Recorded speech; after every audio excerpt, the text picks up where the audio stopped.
चला हेलो दोस्तों, नमस्ते, प्रणाम, हर हर महादेव। मैं हूँ गिरजा सिंगर।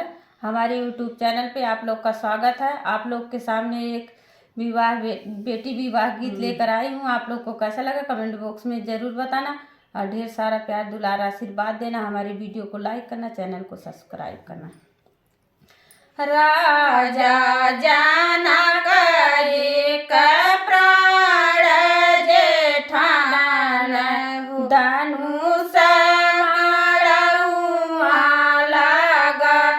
जे ही धनुष के नवखंड करी है हो सीता बियाही ले जा देश विदेश से राजा लोग यही न हो कोई नहीं धनुष उठा गुरु वशिष्ठ जी आज्ञा दे दिहल हो राम लेन धनुष उठा धन